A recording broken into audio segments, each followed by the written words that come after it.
surtout axer ma présentation sur les niveaux 2, mais ce qui est valable de toute manière pour les ADAS, c'est valable pour le véhicule autonome en général. Donc, de quoi on parle? Donc, un ADAS, Advanced Driver Assistance System. Pour faire simple, je pense que vous connaissez, hein, c'est d'amener des fonctions aux clients avec une détection de l'environnement qui sont faites par des capteurs. Et ensuite, grâce à ces capteurs, il y a l'intelligence dans des calculateurs qui prennent des décisions sur la voiture. Donc, finalement, quelques ordres de grandeur, ces features, ces fonctions ou ces prestations-là, il y a quand même à peu près une quarantaine. Hein. Donc, c'est pas du tout anodin, c'est quand même complexe. Et pour en avoir la maîtrise, forcément, il faut qu'on ait un système solide. Et en fait, on a regroupé ça dans 4 familles, 4 systèmes d'ADAS. Tout ce qui est longitudinal, donc on a commencé par le régulateur de vitesse, après l'autonomous cruise control, c'est ce genre de dispositif. Les dispositifs de contrôle latéral, en fait, ce sont des dispositifs tels que les centrales dans la voie, le lane centering assist ou lane keeping assist. Donc c'est tout ce qui va agir sur la direction en fait. Hein. D'accord. Ensuite, il y a ce qu'on a mis dans la catégorie de l'awareness. Donc c'est plutôt de la restitution des types informatifs au conducteur qui vont lui permettre finalement de prendre en compte les différentes choses qui sont perçues par l'environnement pour anticiper et adopter ces éléments-là dans la conduite. Et le dernier rubrique, qui est certainement pas la moindre et qui est tout à fait intéressante, c'est toute l'automatisation liée à la basse vitesse des manœuvres et qu'on a rangé dans la catégorie du parking. Donc, une quarantaine de features, c'est ce qu'il faut retenir. Et si on replace ça dans les enjeux un peu plus on va dire, en prenant un peu de recul. Donc, c'est finalement ce qu'on développe, les ADAS qu'on met à disposition dans les voitures pour nos clients. À quoi ça sert? Déjà, ça a été introduit pour ça, c'est rendre finalement la conduite plus facile, amener de l'assistance. Pour ça, un des enjeux, c'est de le rendre vraiment finalement facile à utiliser, intuitif, et qu'on ait une confiance dans l'utilisation, donc une répétabilité. Donc ça, c'est le premier enjeu. Donc finalement, aider à mieux conduire au quotidien. Le deuxième, qui est aussi très important, c'est la sécurité routière. Donc là, c'est rendre la route plus sûre. Et là, je mentionne 3 éléments de contexte. Et je reviendrai un petit peu dans le détail après. D'une part, c'est comprendre l'accidentologie réelle sur nos routes pour amener des solutions adaptées. Donc ça, on a le laboratoire d'accidentologie qui travaille à ces sujets-là et qui nous alimente aussi bien groupe Renault et groupe Stellantis sur la compréhension de ces choses-là. Il y a tout ce qui va être dispositif réglementaire. Et bien sûr l'Euro NCAP qui est très acteur et là on y reviendra également. Une chose sur laquelle on n'y pense pas forcément, c'est la contribution des ADAS sur la réduction de la consommation des véhicules. Ça, je donnerai quelques petits éclairages, mais en fait, on va embarquer des éléments avec les capteurs qui permettent de faire de la prédiction. Donc, on fait de la commande prédictive pour optimiser l'énergie du véhicule, connaissant finalement ce qui va se passer dans le futur à travers de la cartographie notamment, et aussi de ce que voient les capteurs sur un horizon proche. Et le dernier volet qui est un peu nouveau, mais sur lequel il y a beaucoup d'activités également, c'est d'amener des nouvelles idées de business, des opportunités avec ça. Donc forcément, le business, on pense aux véhicules autonomes, le driverless, tout ça, mais il n'y a pas que ça. Hein. Il y a l'exploitation des données pour amener finalement avec les capteurs qui voient l'environnement du véhicule, amener des nouvelles fonctionnalités de service. On peut tout à fait détecter l'état de la route, de la chaussée, si elle se dégrade, par exemple.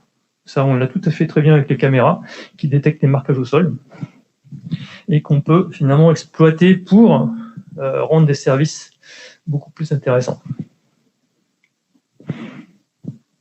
Donc voilà pour les enjeux globaux.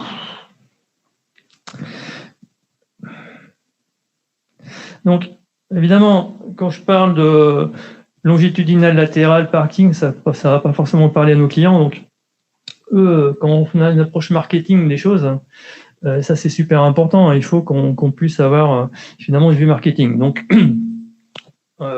et on ne va pas communiquer forcément spécialement sur chacune de toutes les features. Sinon, ça serait beaucoup trop compliqué. Donc, on essaye de simplifier les choses et d'avoir une communication qui soit axée sur 3 axes, qui est ce qu'on appelle les fonctions de confort, les fonctions de parking, d'aide au parking, et puis tout ce qui va être la sécurité. Donc là, c'est finalement une liste un peu, on va dire, exhaustive des fonctions que l'on met dans les véhicules. Donc ça, c'est un peu les acronymes qu'on a dans le groupe Renault, mais on retrouve exactement les mêmes choses chez nos concurrents. Si je prends quelques exemples sur la partie volet confort, donc j'avais mentionné les régulateurs de vitesse, le régulateur adaptatif de vitesse. On va avoir les changements automatiques de voie pour aider à changer de voie dans certaines conditions. Hein. Sur le parking, des choses tout à fait très simples, c'est finalement la vue de la caméra arrière qui permet dans une manœuvre de voir ce qui se passe, jusqu'à des fonctions de parking qui sont complètement automatisées, ce qu'on appelle le full autopark. Et on va aller vers finalement des fonctions de parking où le conducteur sera à l'extérieur avec son smartphone pour guider la manœuvre. C'est ce qu'on appelle le remote park. Et même, on aura des intentions de proposer ce qu'on appelle du valet de parking, où finalement, le véhicule, on va le laisser à l'entrée du parking, et le véhicule va de façon automatique aller se garer sur une place que le système aura choisi. Et côté sécurité, donc c'est très orienté, tiré aujourd'hui par les dispositifs réglementaires et le NCAP. Il y en a vraiment deux principaux, hein. C'est les freinages l'AEB, le freinage actif d'urgence, et les systèmes qui agissent sur le système de freinage, et ce qu'on appelle les lane keeping assist, les maintiens dans la voie, ce qu'on appelle le LKA. Donc, là, on retrouve à peu près ce que je vous disais, la quarantaine de fonctionnalités qui sont supportées par les systèmes d'aide à la conduite. Alors, le volet réglementaire des choses, c'est tiré par ce qu'on appelle le GSR, Global Safety Regulation. Donc, on va avoir une phase 2, hein, ce qu'on appelle les mesures qui sont les prochaines, les B mesures, les mesures B là. Donc, on a des échéances à peu près tous les 2 ans. Donc, la prochaine, elle est bientôt, c'est juillet 2022 là pour les nouveaux types, pour lequel on a vraiment une introduction de nouvelles features réglementaires pour les ADAS, à peu près de l'ordre de 6, qu'on aura à introduire pour les nouveaux véhicules. Donc, on retrouve, par exemple, je ne vais pas toutes les commenter, mais celle certainement qui est le plus impactante pour nous, c'est ce qu'on appelle l'Intelligent Speed Assist, hein, l'ISA, qui est ni plus ni moins que finalement une extension du Traffic Scene Recognition que l'on fait avec la caméra pour reconnaître les panneaux de vitesse. Sauf que là, la réglementation demande à ce qu'on ait une performance de plus de 90% en usage client. Ce qui fait que pour répondre à cette réglementation, il n'y a pas le choix que de renchérir la définition technique de nos véhicules par une cartographie qu'on va devoir embarquer ou qui sera aussi connectée pour finalement faire une corrélation avec la vision par caméra. Donc celui-là, c'est peut-être le plus impactant des systèmes. Mais c'est tout à fait également justifié d'un point de vue sécuritaire parce que ça j'y reviendrai tout à l'heure, les causes principales d'accident restent encore les excès de vitesse. Donc après on va avoir des AEB qui seront en default on, de la détection de marche arrière. Il faut savoir qu'on a dans les manœuvres de parking la majorité des accidents, même s'ils ne sont pas en termes d'accidents mortels très très élevés, en fait, ont lieu en marche arrière, mais on a quand même beaucoup d'accidents corporels en marche arrière. Donc voilà pour les aspects réglementaires. Donc échéance 2022, des features qui sont réglementaires. Puis après, on aura aussi une échéance à 2024 là supplémentaire où on va devoir introduire de la détection de vigilance là, la Advanced Driver Detection Warning, qui pour répondre aux exigences de performance, on va le faire par des systèmes de caméras, des caméras embarquées internes. Donc voilà pour l'aspect réglementaire des choses. Et l'autre contexte qui est aussi pour la sécurité, c'est l'NCAP. Donc l'Euro NCAP, qui évalue la sécurité pour le lancement des nouveaux véhicules. Donc en fait, il y a un rating qui est donné en termes de cotation, en termes de nombre d'étoiles. Donc en fait, ça a été introduit à l'origine surtout sur des systèmes de sécurité passive. Donc ensuite, il y a des systèmes actifs qui ont été introduits. Là, le premier a été finalement l'ESP, le dispositif de contrôle de trajectoire. Et depuis 2014, on a l'introduction par le RunCap des systèmes d'ADAS tels que le freinage actif d'urgence. Et donc en fait, la cotation, elle se fait dans 4 boîtes. Donc on retrouve là occupant adulte, occupant enfant. Donc là, ils sont plutôt dédiés ces boîtes-là pour la partie sécurité passive. Et les ADAS, eux, contribuent aux boîtes là qu'on appelle, qui sont les boîtes vertes et violettes là, usagers vulnérables de la route et les aides à la conduite. Donc c'est là-dedans le terrain de jeu des ADAS pour la contribution à l'Euro NCAP. Et ce qui est intéressant de voir aussi, c'est que si on regarde un peu dans le détail de cette déclinaison de ce contenu NCAP pour les ADAS, comme je vous disais, ça a commencé en 2014. Donc en 2014, nous avions l'introduction du freinage actif d'urgence, l'AEB, ce qu'on appelle en car-to-car, donc c'est arrêt sur un véhicule qui est devant soi. Et puis les fonctions de contrôle latéral qui s'appelle le lane keeping assist, le maintien dans la voie. Donc c'était ça qui a été mis en 2014. Et tous les 2 ans, parce qu'en fait il y a une révision du protocole tous les 2 ans, il y a un enrichissement du contenu. C'est toujours sur la base de ces 2 briques-là, qui sont des briques de base, mais on sont enrichis finalement les use cases. Et on voit que quand même ça y va. On y met du contenu de plus en plus conséquent qui contribue finalement, vous voyez, sur la partie vulnérable, c'est la partie verte en bas. Donc en fait, on a introduit des dispositifs qui détectent les piétons, les cyclistes, bientôt les motos, pour pouvoir finalement éviter les collisions sur les vulnérables. Et après, sur les chocs vis-à-vis des autres véhicules, voitures, c'est des use cases complémentaires en crossing, en turning, ce qu'on appelle en overtaking quand on dépasse, qui permettent de faire des évitements. Donc, je vous disais que c'était tous les 2 ans. Il y a un petit écart, on a sauté l'année 2022 pour un 2023. Ça, c'est pour une raison Covid. Donc, ça a été décalé d'une année pour nous laisser le temps aux constructeurs là d'implémenter l'ensemble des nouveaux sujets dans le contexte de la crise qu'on a vécue. Bon, ça n'a pas été le cas sur l'aspect réglementaire, malheureusement. Alors, par rapport à ce contexte-là, quelle est la réponse technologique que l'on met en place ?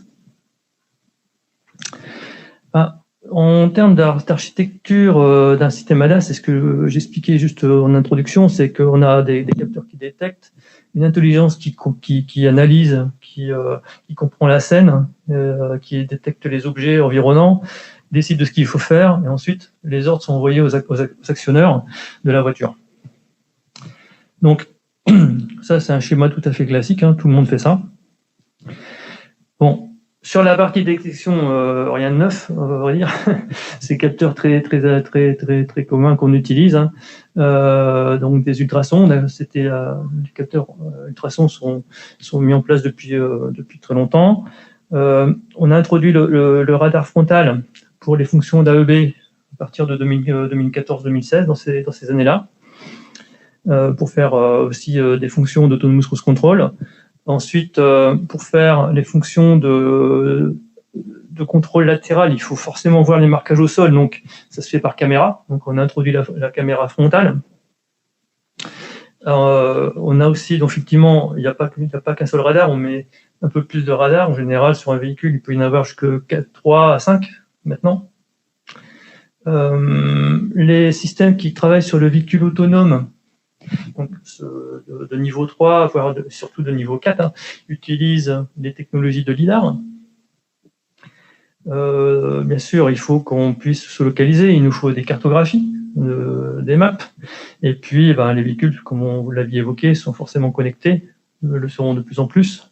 Donc la technologie connectée, et vu de la DAS, la connectivité, c'est un capteur supplémentaire, parce qu'on utilise l'information que l'on combine avec les autres pour les processer en fait.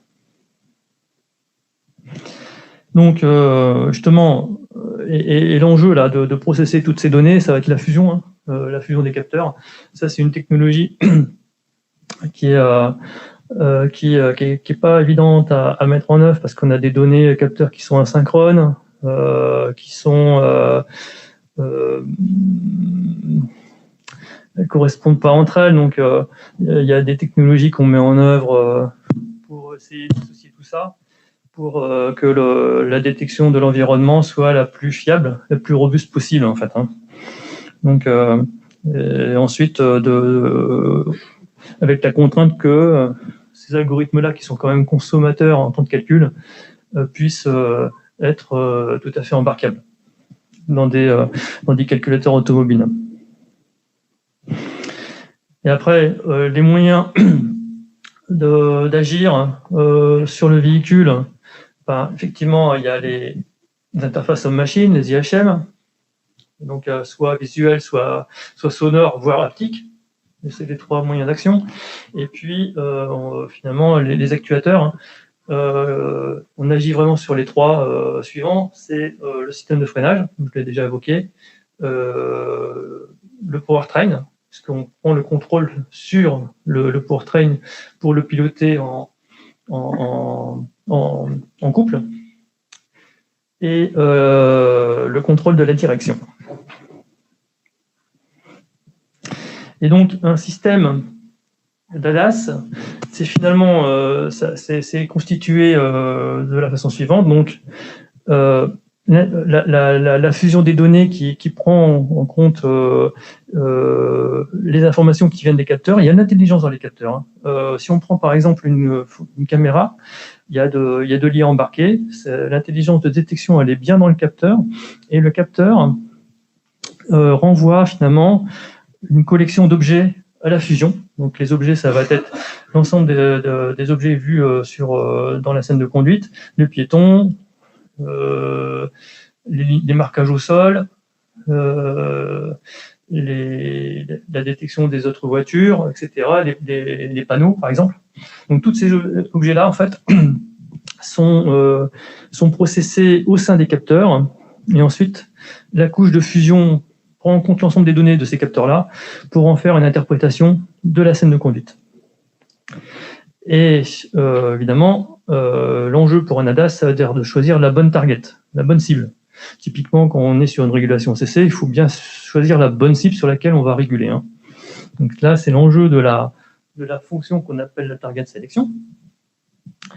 Et ensuite, dans les phases de décision, en fait, on va décider de ce qu'on fait, de la trajectoire à suivre et du contrôle qu'on applique. Donc là, ça se déroule dans les boîtes Decision and Planning Control. Et ensuite, il y a tous les mécanismes de contrôle des organes, qui sont faits en temps réel. Hein. Donc ça, je dirais que tout système ADAS, même l'autonomous driving, il prend cette forme-là. La différence avec les systèmes d'autonomous driving de niveau 3 et 4, c'est qu'en général, on va avoir des duplications, quoi. C'est-à-dire pour des raisons de sécurité, on va avoir des chaînes redoublées de redondance, aussi bien hardware que software, pour que finalement on ait différents passes, différentes voies de calcul pour ensuite faire une consolidation pour s'assurer que les ordres qu'on va prendre sont tout à fait robustes. Il n'y a pas ce besoin-là au niveau des systèmes de niveau. Jusqu'à niveau 2, il n'y a pas besoin. Donc, et pour illustrer également, ce slide, il fait un peu l'écho au slide que vous avez vu sur les features de l'Euro NCAP. Ben, c'est que la réponse hardware pour faire ces fonctions-là, on est obligé finalement de mettre ce qu'il faut en termes de capteurs. Donc là, comme je disais, les premières générations, elles ont commencé soit avec de simples ultrasons, un radar, une caméra.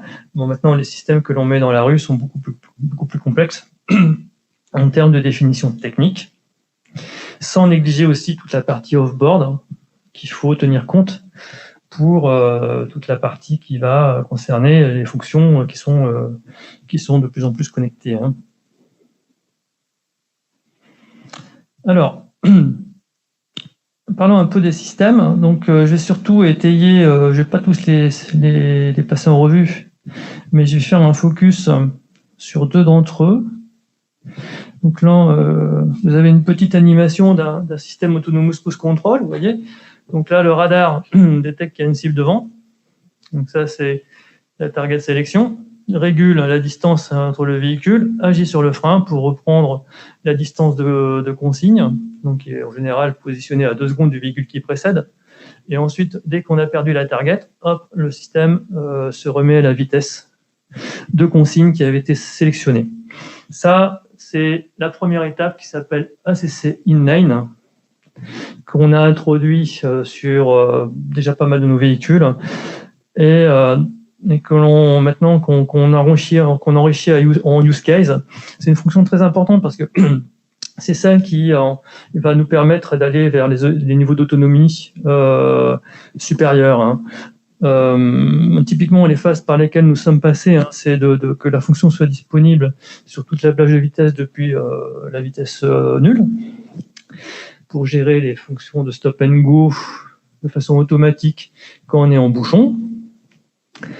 On va introduire, on est en train de le faire, ça va sortir très bientôt, ce qu'on appelle l'ACC contextuel. Donc on s'appuie sur une cartographie, une map qui nous donne les vitesses réglementaires, les courbures de la route, différentes choses. Et en fait, on adapte automatiquement la vitesse du véhicule à la géométrie de la route ou à la vitesse légale. Ce qui apporte sécurité, sérénité et dans la conduite, et ça contribue également d'ailleurs à améliorer l'empreinte CO2. Et les étapes suivantes, hein, on va prendre en compte ce qu'on appelle le multi-target pour générer des scénarios, des use cases un peu plus complexes. Typiquement, l'arrêt automatique sur le stop, le panneau stop, le CD de passage. Très prochainement aussi sur l'arrêt sur les feux connectés.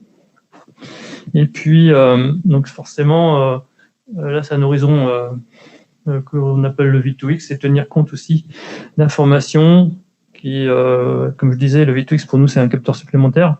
Encore faut-il effectivement qu'on s'assure de toute la partie cyber de l'information qui nous revient. Mais c'est de prendre en compte ces informations-là pour en tenir compte en complément des capteurs du véhicule. Je le dis toujours en complément des capteurs du véhicule, par la couche de fusion, pour typiquement savoir qu'il y a un bouchon à l'approche, commencer à réduire la vitesse pour sécuriser le plus possible la manœuvre à l'approche d'un bouchon, par exemple, de façon automatique. Donc ça, c'est ce qu'on compte faire, ce qu'on fait sur la maille longitudinale. Concernant le parking, je disais le parking c'est tout à fait intéressant parce que derrière parking il y a quand même pas mal de choses. Et elles sont très tirées par les capacités technologiques. Donc, comme je disais, il y a le sonar, l'ultrason. Donc, avec l'ultrason, évidemment, on peut détecter ce qui se passe dans le champ proche autour du véhicule. Donc, on a des systèmes d'alerte pour faire la collision. Mais surtout, ça a permis de mettre des fonctions de parking automatisé. Le véhicule qui se gare tout seul ou presque, en tout cas les générations qu'on appelle on-free parking, le système gère automatiquement donc la détection de la place et le contrôle de toute la partie latérale. Donc reste au conducteur la charge de gérer la vitesse. Et on a mis sur le dernier espace la génération qui contrôle également l'ensemble latéral plus la vitesse, ce qu'on appelle l'autopark. Et on est en préparation d'une génération supplémentaire qui va faire de la fusion entre les ultrasons et les caméras qui regardent autour de la voiture, ce qu'on appelle les road view monitoring, pour pouvoir étendre les cas de parking à d'autres types de places. Et du coup, ça fait la transition avec ce qu'on peut faire aussi avec les caméras. Donc, il y a la caméra qui est un système qui est très très apprécié de nos clients, là, ce qu'on appelle la rear view camera. Donc, il y a un petit film là, petite animation qui montre finalement le dispositif. Je pense que vous avez certainement ça sur vos véhicules.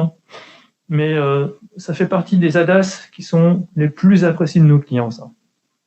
Donc effectivement, la manœuvre est faite par le client, mais on voit exactement ce qui se passe quand on fait la manœuvre à l'arrière, avec les ultrasons là qui sont remis dans la vue pour donner la distance à la détection de l'obstacle. Et puis le troisième cas d'usage, c'est comme on introduit de toute manière des radars à l'arrière pour certains besoins de use case pour l'Euro NCAP, on en profite pour mettre d'autres fonctions avec ces radars-là, qui sont des fonctions de sécurité. Comme je disais, on a une problématique, on a une accidentologie en marche arrière qui est relativement élevée, pas que en France, on constate ça aussi dans les autres pays, c'est les mêmes ordres de grandeur d'ailleurs, d'utiliser les radars pour faire de la détection, et les ultrasons aussi d'ailleurs, détection d'obstacles en marche arrière pour avertir le conducteur et aussi faire du freinage pour éviter des collisions. Typiquement, quand on recule, qu'il y a un piéton, éviter d'aller à la collision. Donc, le parking, finalement, il y a trois catégories. Aider en automatisant la manœuvre. Ça, c'est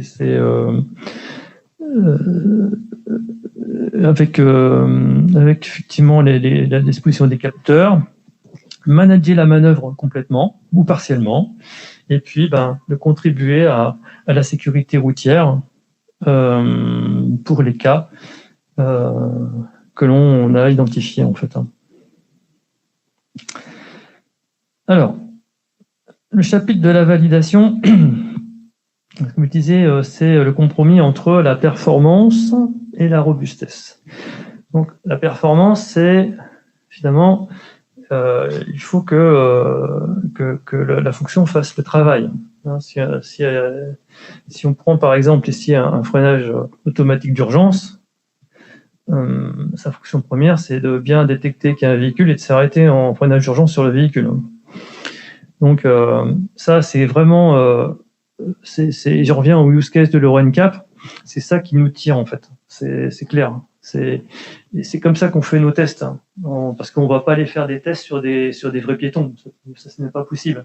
Donc on utilise les cibles officielles de l'Euro NCAP, comme tous les constructeurs, et en fait c'est là-dessus qu'on mène l'ensemble de nos caractérisations pour s'assurer de la performance de nos systèmes.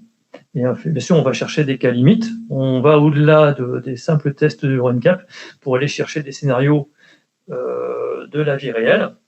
Et donc là, on cherche la meilleure performance pour que nos systèmes détectent, réagissent comme il faut dans ces conditions-là. Alors, l'autre enjeu de la DAS, c'est ce qu'on appelle la robustesse. Alors la robustesse, c'est quoi? C'est le cas typique où, là j'ai mis dans l'image, on voit pas très bien, mais vous voyez là, il y a un panneau virage là, donc il est métallique.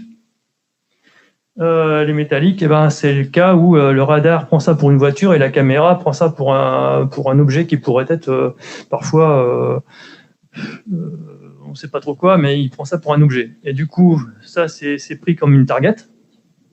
Et là, on balance un freinage de 1G. Donc là, c'est complètement inacceptable. On ne peut pas faire ça. C'est ce qu'on appelle un faux positif. Donc, et ça, on fait vraiment la chasse aux faux positifs. Donc, c'est finalement des erreurs de détection qui sont prises au niveau des capteurs et qui se répercutent sur toute la chaîne de traitement. Et là, en fait, l'objectif que l'on s'est mis, c'est d'arriver au zéro défaut là-dessus, c'est mission impossible. Notre cible, c'est pas d'événements sur 1 million de kilomètres roulés, en moyenne. Donc c'est en fait un 10 puissance moins 6 par heure d'événements redoutés qu'on ne veut pas avoir. Et ce qu'on a remarqué, c'est que plus le système, on le met au point pour être performant, plus ça dégrade la robustesse. Et plus on est robuste, moins on est performant. Donc c'est un compromis. C'est un compromis qu'il faut trouver en équilibre. Et ce compromis, c'est vraiment la brique fusion et sa mise au point qui est le challenge pour l'obtenir. Et avec comme challenge également, c'est que nos voitures elles vont dans plein de pays, quoi. Et les conditions de roulage des ADAS dans les différents pays changent. On n'a pas les mêmes infrastructures. Les ADAS sont sensibles à ça. On n'a pas les mêmes conditions de roulage des autres usagers. Les ADAS sont sensibles à ça. Donc, il faut qu'on ait finalement une bonne connaissance des caractéristiques de l'ensemble de nos pays de roulage, ce qu'on appelle les contextes, pour finalement, quand on va faire la validation, on aille vraiment sur les zones d'intérêt, ce qu'on appelle les points of interest, les points d'intérêt. Et ça, ce qu'on a fait, c'est qu'on a pas mal capitalisé, on a fait de la collection de roulage, on a caractérisé les routes qui sont les plus sensibles pour nos capteurs. Et c'est ce qui nous permet aujourd'hui d'avoir finalement une capitalisation des zones vraiment les plus intéressantes qui sont très sollicitantes pour nos systèmes. Donc, et pour finir sur la partie validation, donc pour traiter justement le compromis performance-robustesse, là la façon dont on s'y prend, on fait d'abord une collection sur 1 million de kilomètres de roulage de toutes les données capteurs, ce qu'on appelle les données raw data. C'est vraiment notre base de travail. Et en fait, on roule sur justement les zones à intérêt fort pour les capteurs, des zones où il y a beaucoup, par exemple, d'échos métalliques, des tunnels, des structures avec des ponts métalliques, des rails au sol, des tramways par exemple. Ça, on sait que c'est très très exigeant pour les radars. Il y a exactement la même chose pour la caméra. Donc, on fait l'acquisition de cette donnée de base, et ensuite, bien sûr, tout ça c'est stocké dans un data center, c'est au Technocentre de Renault. On est le plus gros consommateur de data center de Renault, les ADAS. On fait ce qu'on appelle le processus de full resim. À chaque fois qu'on a un software nouveau, donc un software c'est toute la combinaison de l'intelligence, y compris l'intelligence même des capteurs, donc des software capteurs, on rejoue sur la base des données brutes tout le software sur le 1 million de kilomètres roulés. Et on analyse ce qu'on appelle tous les cas d'AEB qui conduisent à un freinage très important. et on regarde s'ils sont justifiés ou pas, ce qui permet de détecter les faux positifs. Et grâce à ça, on fait des boucles de correction de soft jusqu'à l'atteinte de notre objectif, qui n'est pas de faux positifs pour 1 million de kilomètres. Et on arrive à converger ça en 7 ou 8 boucles. Et ça, c'est notre démonstration que notre système est robuste. Et je pense que cette démonstration-là, elle est tout à fait intéressante chaque fois qu'on a un système d'IA embarqué. Et c'est le cas, on l'a dans la caméra. Et finalement, ça permet de checker que notre IA, avec l'ensemble de systèmes du software qui a été rajouté, il est robuste. Donc, là, j'ai mis 1 million de kilomètres, mais maintenant, on a beaucoup capitalisé, on est plus optimal. Ça, c'est ce qu'on a fait sur nos premiers AEB, mais maintenant, on est beaucoup plus optimal. On a réussi à cibler exactement les zones qui sont les plus intéressantes pour faire cela. Alors, et ça, c'est le dernier chapitre, c'est quelles sont les tendances, en tout cas pour les ADAS. Donc, le premier, c'est la sécurité routière.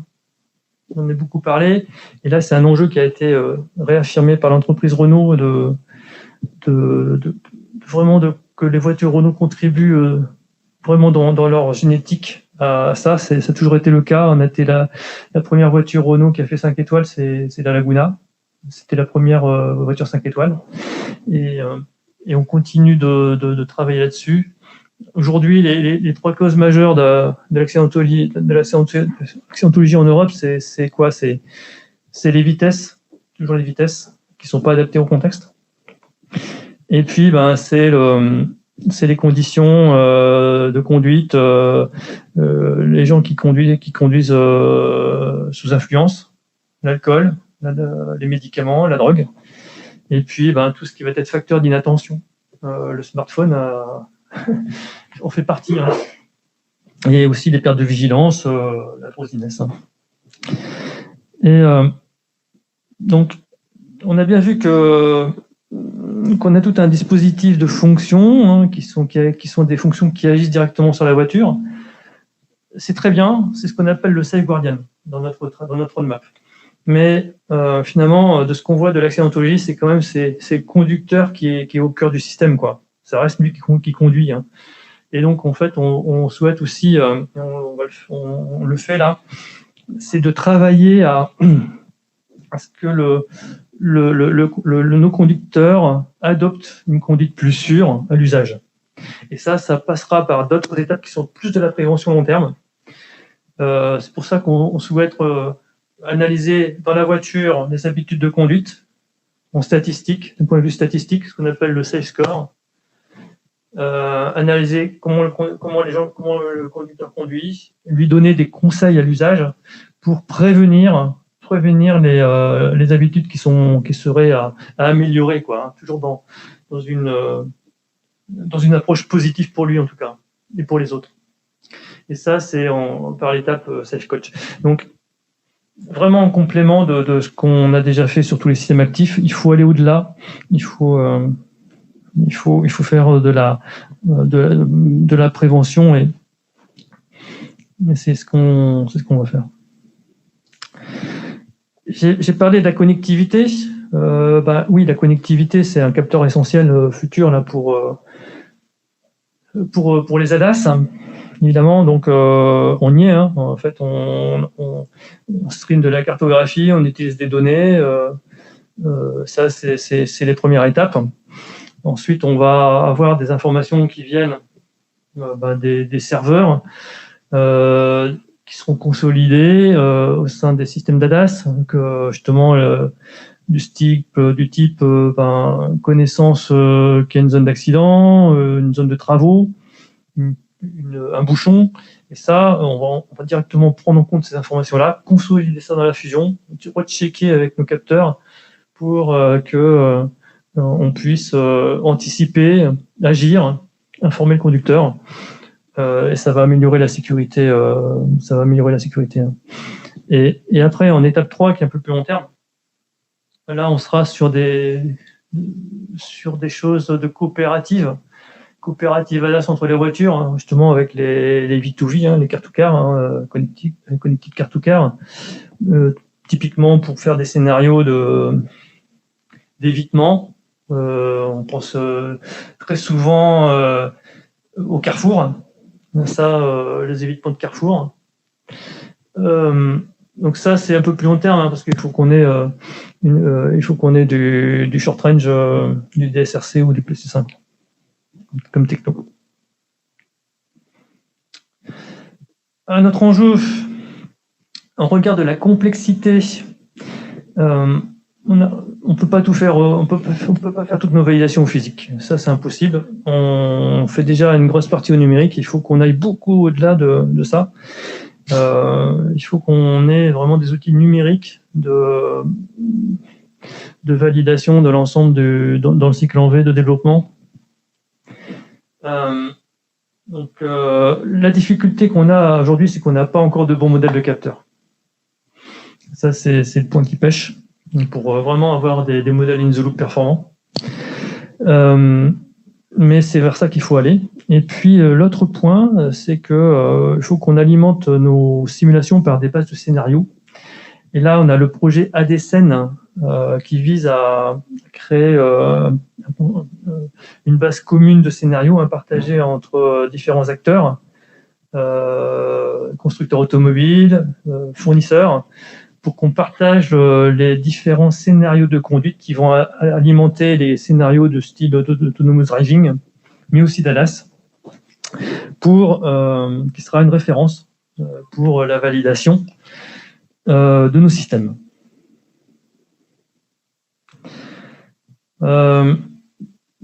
Vu la complexité également, la tendance c'est de centraliser les architectures électroniques.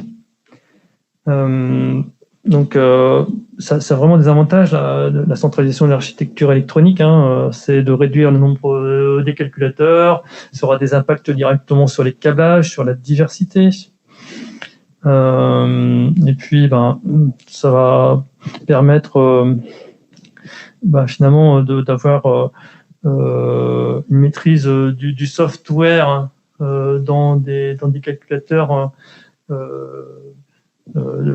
qui vont gérer l'intelligence au sein de la voiture, hein. Et bien sûr, l'enjeu, ça va être que ces architectures-là, en plus, préparent la cybersécurité de demain.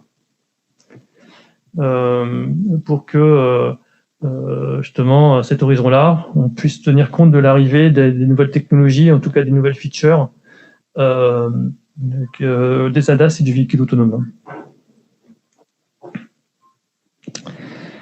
Et je vais conclure là sur... j'ai parlé beaucoup de systèmes d'aide à la conduite, mais le véhicule autonome, qu'est-ce qu'il en est, hein. Donc, pour nous, Groupe Renault, c'est plutôt le focus, notre compréhension du véhicule autonome sans chauffeur, le niveau 4. Ce graphe-là, il montre finalement un peu comment on voit les choses, comment les choses vont arriver, hein. Vous voyez, en axe X, c'est la vitesse. Puis en axe Y, c'est ce qu'on appelle l'ODD, l'Operational Driving Domain, qui sont finalement les conditions de roulage de ces véhicules autonomes, qu'on a caractérisé en termes de complexité, hein, avec 3 dimensions, le type de route, les conditions externes, les conditions de trafic. Et ce que l'on pense, c'est que l'arrivée du véhicule autonome se fera par étapes. Parce qu'on voit que plus on roule vite, plus l'enjeu de safety est important, plus l'ODD est complexe, plus l'enjeu de complexité technologique associée est complexe, justement. Donc, ça va commencer certainement, très probablement, c'est déjà le cas d'ailleurs, par des opérations de type logistique, en environnement simple, contrôlé, où là, on fait des opérations de niveau 4 dans des zones qu'on opère pour ce genre de service, hein. Et ensuite, on va étendre ça au transport de personnes avec avec des navettes, des shuttles qui vont opérer dans des zones et qui opèrent aujourd'hui, mais elles sont pas complètement full autonomes, les navettes, hein. Il y a toujours des chauffeurs de sécurité, hein. Donc, ces navettes vont opérer dans des basses vitesses, dans un environnement plus ou moins complexe. Côté Renault, on expérimente sur des zones de vitesse un peu plus importantes, dans des conditions d'opération de type périurbain, on va dire, hein. Là, on apprend pas mal. En ce moment, on regarde vraiment l'intérêt du service pour nos clients, leurs attentes. Et ça, on le fait au travers d'expérimentations que l'on fait sur Rouen, d'ailleurs, et aussi qu'on a fait à Rambouillet. Mais l'arrivée industrielle de ces objets-là sera certainement post des étapes qu'on appelle ici 1 et 1'. Et après, le Graal, c'est de faire le robot véhicule autonome qui sait aller jusqu'à des hautes vitesses partout, un peu partout. Bon, ça, c'est le terrain de jeu de sociétés telles que Waymo aux États-Unis. On a des sociétés WeRide en Chine, etc., qui regardent ça. Mais la déclinaison de ça en Europe va certainement prendre un peu de temps encore, je pense.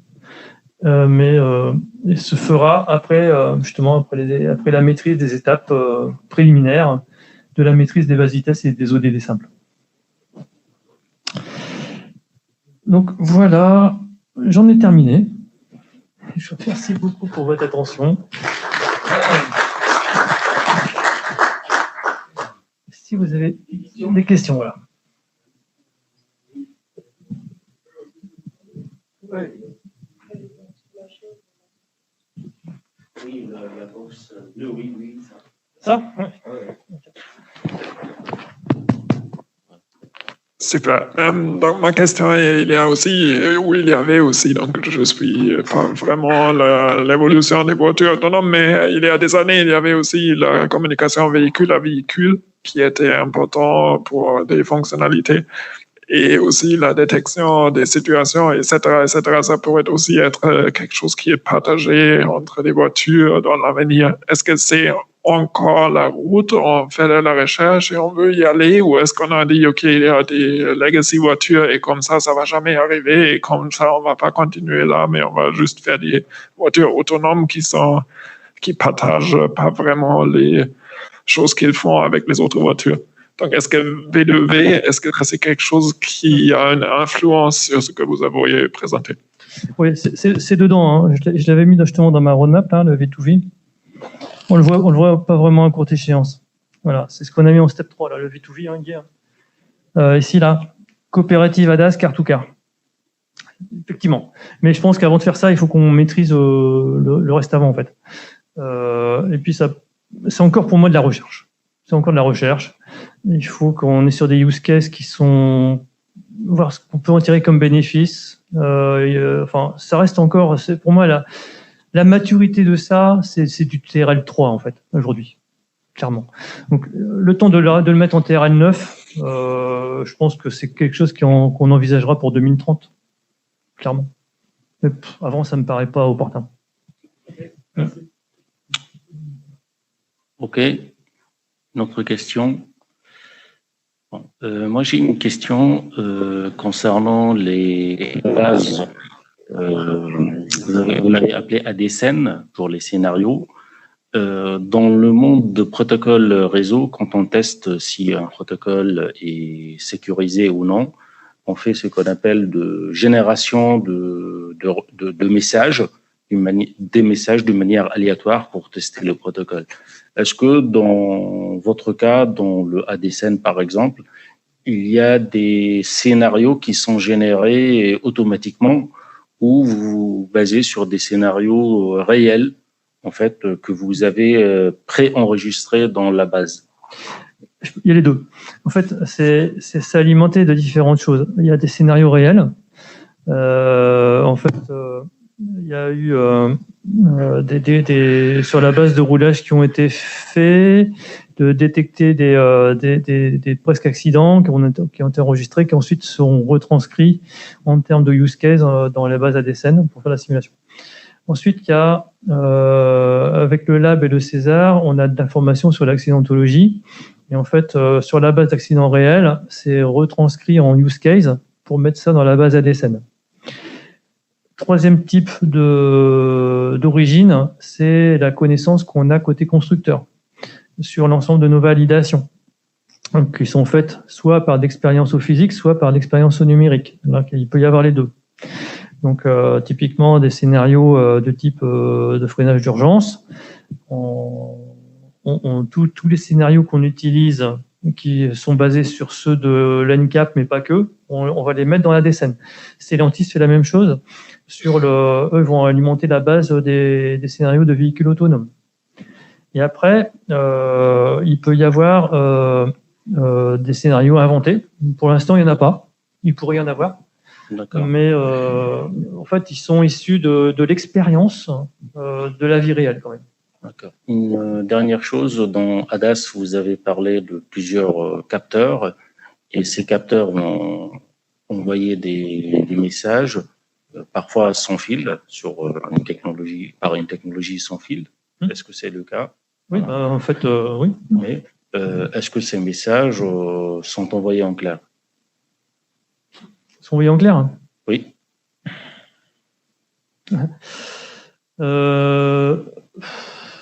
Alors sur un réseau, sur le véhicule, en fait, il y a les câbles, on comprend, mais sans fil, est-ce que sans fil, il y a que le cas de. Non, tous nos capteurs sont filaires. Ils sont filaires. Ouais, exactement. Il y a que la pression des pneus, ouais. Tout le reste est filaire. D'accord. Et puis il y a la carte qui est streamée depuis le cloud. D'accord, donc il y a peu de capteurs qui sont. Il y a très peu, ouais. Et puis après, pour aller décoder les messages du CAN, c'est pas évident. Ouais. D'accord. Ok. Ouais. Bon, donc merci pour cette présentation. Merci à vous pour votre attention. Donc comme ça, on arrive à la fin de notre journée C3S. Donc je voudrais vous remercier pour votre participation.